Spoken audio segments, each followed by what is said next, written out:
Boa noite, irmãos. Abra sua Bíblia no livro de Josué, no capítulo 20.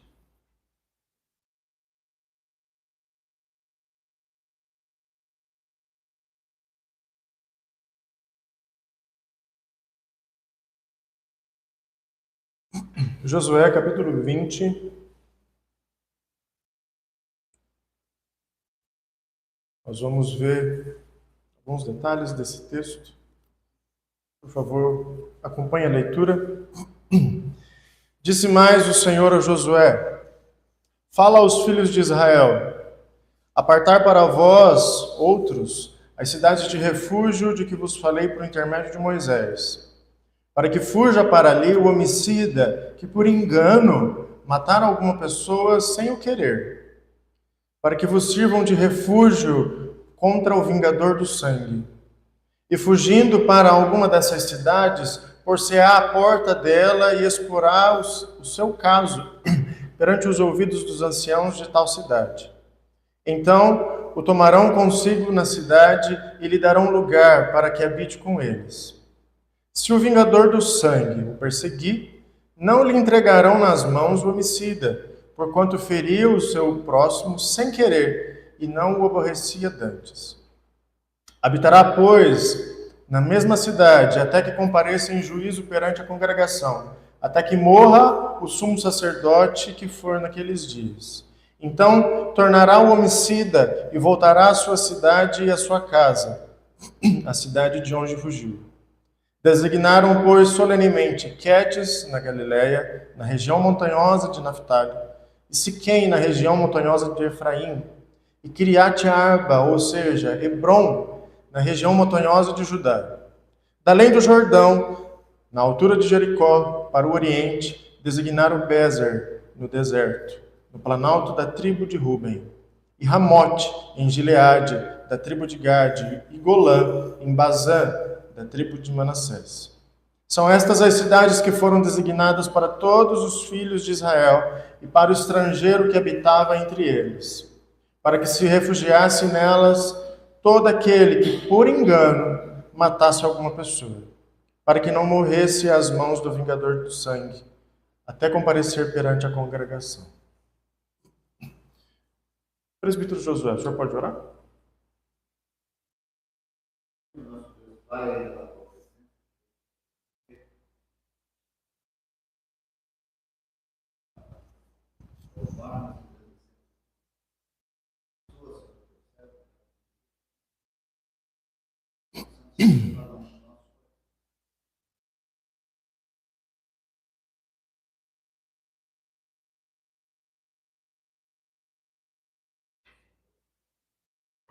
Amém. Irmãos, desde o começo desse ano, eu tenho lido e estudado o livro de Josué, e é um livro que narra como Deus vem conquistando a terra prometida para Israel. A terra que mana leite e mel, prometida desde muito antes, a terra em que o povo poderia trabalhar, se deleitar, aproveitar, a terra em que eles seriam felizes, que eles poderiam descansar. E Deus estava o tempo todo com o povo de Israel, derrotando os seus inimigos, trazendo justiça contra toda impiedade daquelas nações ímpias. Nesse livro, meus irmãos, Deus revela a sua ira. Deus revela a sua justiça, o seu justo juízo. Depois que parte da terra é conquistada, nós vemos isso do capítulo 1 ao capítulo 12, e a partir do 13, depois de já parte da terra conquistada, é hora de começar a organizar as coisas. Nós vemos que a partir do capítulo 13, Josué começa a distribuir as terras entre as tribos de Israel, dando terras como herança para eles. Seria um lugar onde eles habitariam. Seria um lugar onde que eles teriam o cumprimento da promessa de Deus, o cumprimento do juramento de Deus. Apenas a tribo de Levi não recebe nenhuma porção de terras, pois o texto sagrado nos diz que Deus é a herança dos levitas. O próprio Deus seria a herança, não terras. E depois de separadas as terras, então, até o capítulo 19, entramos no capítulo 20, e no capítulo 20 o foco agora muda um pouco, e o mesmo Deus que revela a sua justiça e a sua ira, também revela com maior visibilidade agora a sua misericórdia. Deus ordena o estabelecimento de 6 cidades de refúgio. E é sobre isso que nós vamos falar hoje. Essas 6 cidades nada mais são do que um reflexo do Evangelho. Por isso eu quero trazer alguns detalhes, irmãos. Então que Deus nos abençoe na exposição da sua palavra. Para que a gente entenda, irmãos, esse texto, nós precisamos, antes de tudo, olhar para essa figura do homicida, do assassino, daquele que comete um crime, que o texto vai dizer que ele cometeu sem querer, sem a intenção. De acordo com textos de Êxodo 21, Números 35, Deuteronômio 19, esse tipo de crime é visto como um crime não intencional.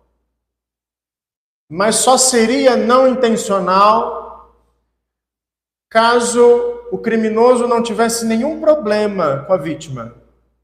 Caso ele não tivesse nenhum tipo de desavença, ódio ou coisa do tipo. Então seria considerado um crime não intencional, afinal de contas ele matou sem querer.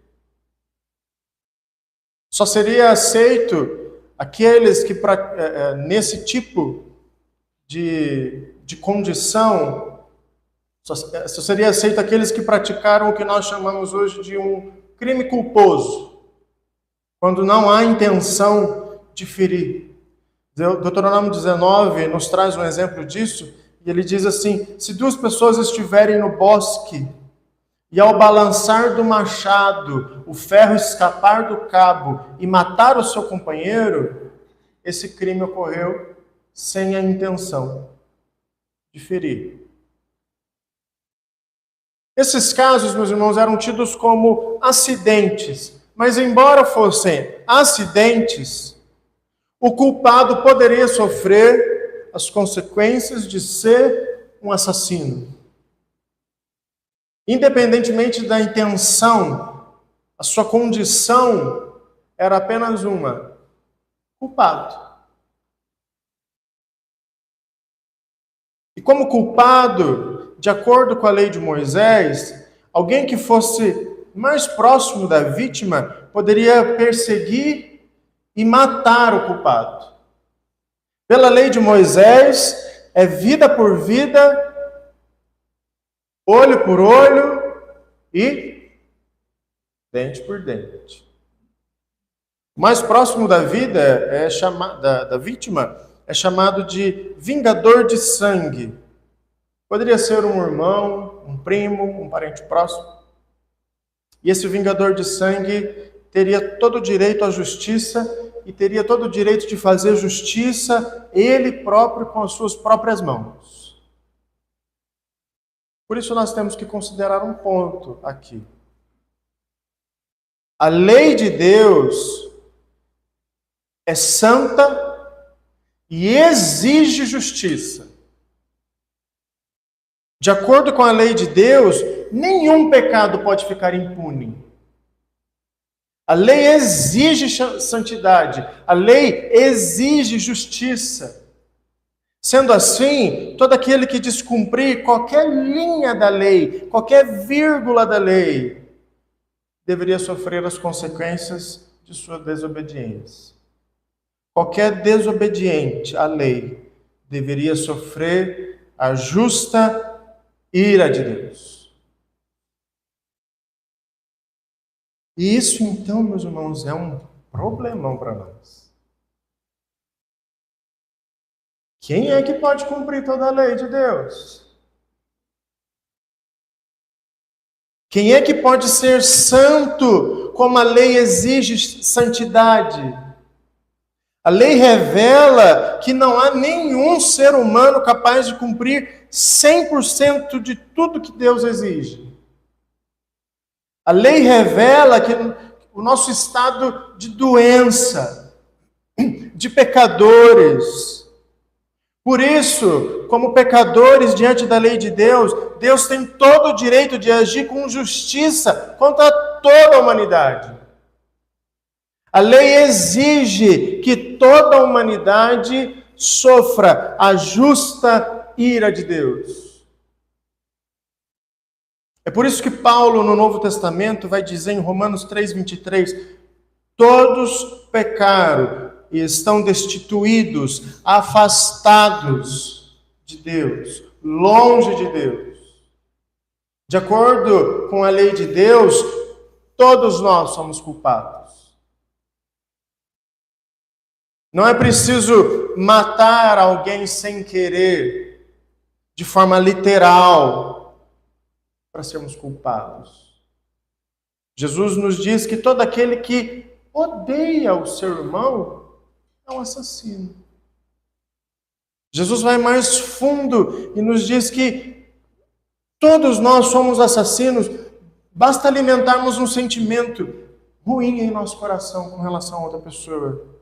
E então nós nos tornamos assassinos, culpados perante Deus, culpados perante a lei de Deus. O vingador de sangue, meus irmãos, tem todo o direito de vir contra nós, com fúria, com ira. É justo que o vingador de sangue não ignore o nosso pecado e nos mate eternamente, porque nós pecamos contra a lei de Deus. E quem é o nosso vingador de sangue, meus irmãos? Muitos vão dizer por aí, lá vem o Guilherme falar, né? Por aí, dizem, por aí, estão nos dizendo por aí, que o vingador de sangue pode ser o diabo. Mas, pasmem, irmãos, o diabo não tem nada a ver com isso. Ele nem aparece aqui no texto.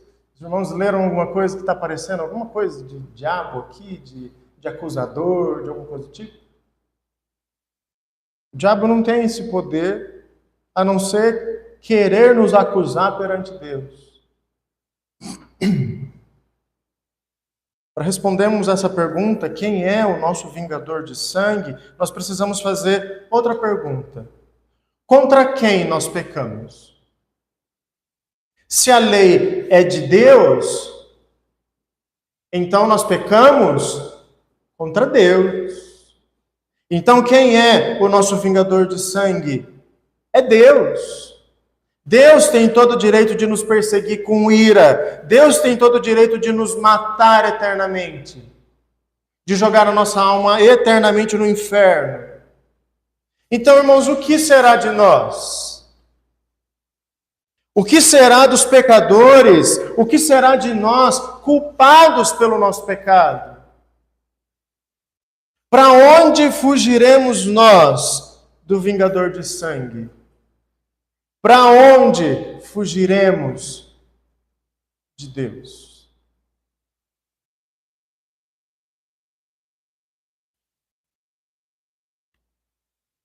Bom, eu disse no início que o capítulo 20 revela um Deus de misericórdia.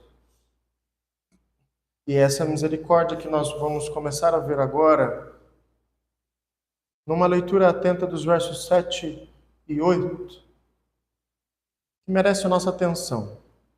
A princípio, parece falar de qualquer cidade, como qualquer outra. Designaram Quedes, Siquém, Kiriat Arba. Só que tem alguns detalhes aí.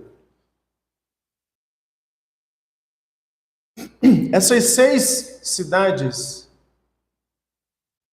dos versos 7 e 8, são cidades que poderiam ser vistas de longe. Notem, as 3 primeiras estão aonde? No topo da montanha. As outras 3 estão em regiões planas, que dá para ver de longe. São 3 cidades antes do Rio Jordão, 3 cidades depois do Rio Jordão, facilitando o acesso de todo mundo, de toda a população. Quando olhamos no mapa da época, nós vemos que não eram cidades que demoraria muito tempo para chegar, mas eram cidades que correndo você chegaria rápido. Eram cidades de fácil acesso. Cidades que serviam de abrigo para alguém de Israel ou para o estrangeiro. Eram cidades acessíveis à população. Não eram cidades apenas para os privilegiados, da elite, com dinheiro. Era para o pobre, era para o rico, era para o escravo, era para o senhor, era para o judeu, era para o gentil. Não é à toa que essas cidades são chamadas de cidades de refúgio, porque elas serviam como um socorro geográfico para quem precisasse, para quem cometesse aquela infração. O assassino, então, ele deveria correr com todas as suas forças para essas cidades e se refugiar nelas. Nessas cidades, o assassino estaria protegido. O vingador de sangue não poderia ultrapassar a porta da cidade. Era o único lugar onde o assassino estaria protegido do vingador. Ali dentro ele poderia ficar calmo. Ele poderia aguardar um julgamento justo. Ele podia viver dentro da cidade livremente. Ele só não podia fazer uma coisa: sair da cidade. Em nenhum momento o assassino poderia sair, porque caso ele saísse e o vingador o encontrasse, o vingador teria todo o direito de matá-lo. Então a cidade refúgio era o único abrigo seguro para o criminoso.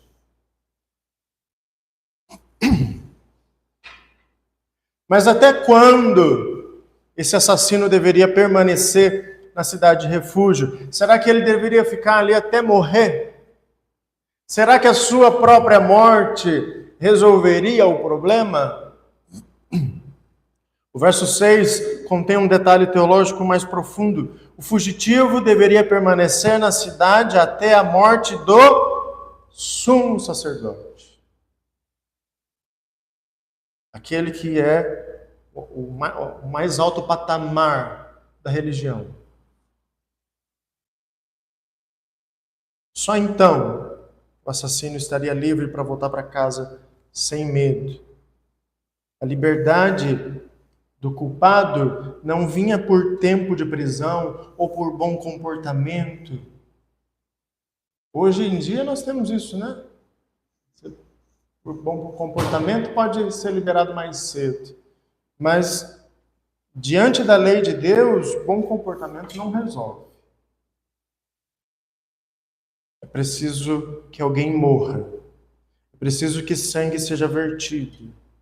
A sua liberdade não vinha das boas obras. É a morte do sumo sacerdote que serve como pagamento do pecado.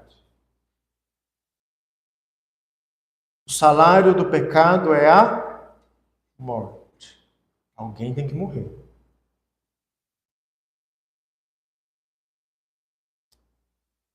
E nós que pecamos contra Deus, irmãos? Para onde nós vamos fugir? Nós que pecamos contra Deus, onde estão os sumos sacerdotes para morrer pela gente? Onde estão as cidades de refúgio que nós podemos nos esconder da justa ira de Deus? Não existem mais cidades. Na verdade, não existe nenhum lugar onde Deus não nos ache. Se subo aos céus, lá estás. Se desço ao mais profundo do abismo, lá estás também. Mas existe um abrigo seguro, que já sofreu a justa ira de Deus nele próprio, em seu próprio corpo, em sua carne. E é por isso que nós podemos nos refugiar nele. E a igreja pode dizer com toda a força: quem é essa pessoa? 3, 2, 1. Jesus é o nosso refúgio. Jesus é a nossa cidade, refúgio. Cristo é aquele que sofreu tudo aquilo que nós deveríamos sofrer. Cristo sofreu nas mãos do vingador de sangue. Deus Pai o esmagou na cruz. Deus Pai o castigou em nosso lugar. O castigo que nos traz a paz estava sobre ele, e pelas suas pisaduras nós fomos sarados. Este é o coração do Evangelho, irmãos. Nossa liberdade total da condenação não vem por bom comportamento, não vem de boas obras, mas da morte do nosso sumo sacerdote, Jesus. Justificados, pois, em Cristo nós temos paz com Deus. Romanos 5:1. Em Cristo nós podemos respirar aliviados de que não sofreremos mais a justa ira de Deus. Porque a justa ira de Deus passou por Cristo uma única e suficiente vez para sempre. Para todo aquele que nele crê, não pereça, mas tenha a vida eterna. E agora nós podemos colocar a nossa vida e a nossa esperança em Cristo. Aqueles que correm para Cristo, aqueles que se refugiam em Cristo, recebem dele a justiça, são justificados dos seus pecados, recebem o perdão dos seus pecados, recebem vida, recebem salvação.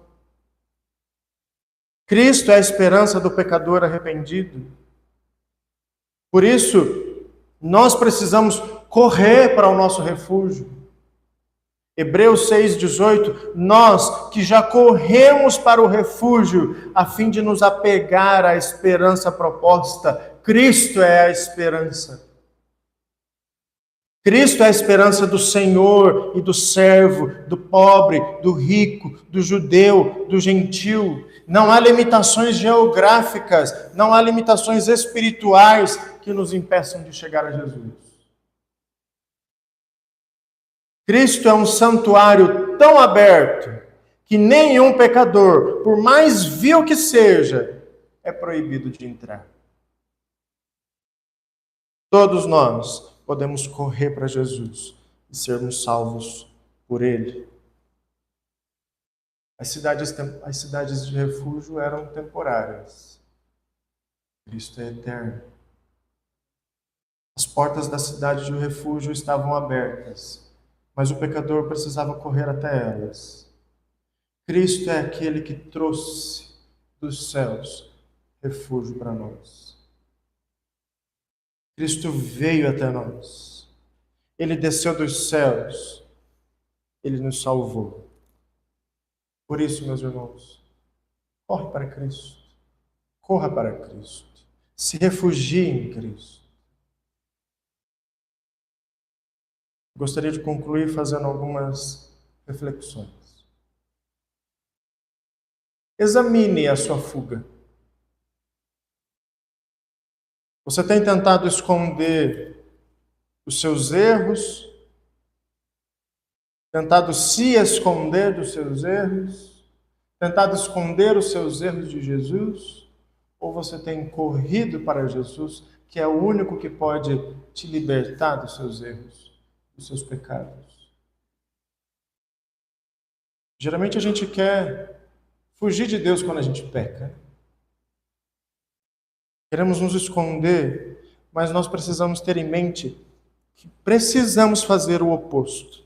Nós precisamos correr para Cristo.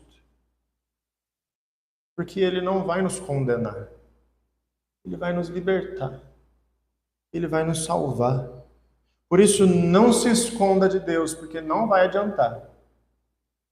Confie na obra de salvação completa que só Jesus pode fazer na sua vida. Descanse nessa obra. Se o sumo sacerdote Jesus já morreu e ressuscitou, você e eu, meus irmãos, se confiarmos em Cristo, se colocarmos a nossa vida em Cristo, se recebemos Cristo em nós como nosso único, suficiente Salvador, nós estaremos legalmente livres da condenação da lei. Não há mais vingador que possa nos tocar. Não há mais culpa em nós quando Jesus nos livra da nossa culpa. Corra para Cristo. Se você está nele, a justiça de Deus, que antes era sua inimiga, agora a justiça de Deus é a sua garantia de segurança. Cristo é a garantia de que não existe mais um vingador de sangue por aí contra nós. O Evangelho, meus irmãos, é a boa notícia de que não precisamos fugir de Deus, mas precisamos nos refugiar nele. Jesus é o sumo sacerdote que morreu para nos dar liberdade. Ele é o Adão que cumpriu a lei. Ele é o Israel verdadeiro que cumpriu a lei. Ele é o único que não falhou. O único que pode colocar a justiça de Deus sobre nós e nos proteger da ira de Deus. Jesus é o nosso refúgio contra a ira de Deus. Jesus também é o nosso refúgio quando a vida não vai bem. Quando os problemas tentam tomar conta de nós. Quando as coisas parecem perder o controle. Jesus é o nosso refúgio nos momentos de tristeza da nossa alma. Ele é o nosso refúgio quando parece que tudo vai dar errado. Jesus é o nosso refúgio e fortaleza, socorro bem presente na hora da angústia. Um outro salmo vai dizer que uns confiam em carros, outros em cavalos. Uns confiam na força de suas próprias mãos. Confiam nos bens que têm ou que podem adquirir. Uns, inclusive, confiam na ilusão de possuir um bom coração.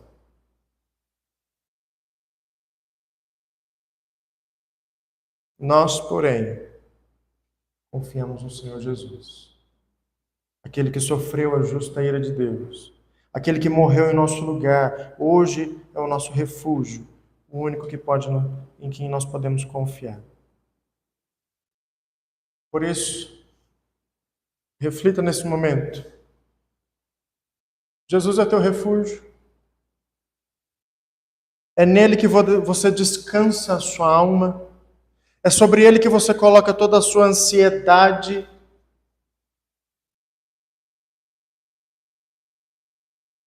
É nele que você deposita toda a esperança da sua vida. Você deseja que Jesus seja o seu refúgio? Então corra para ele. Como?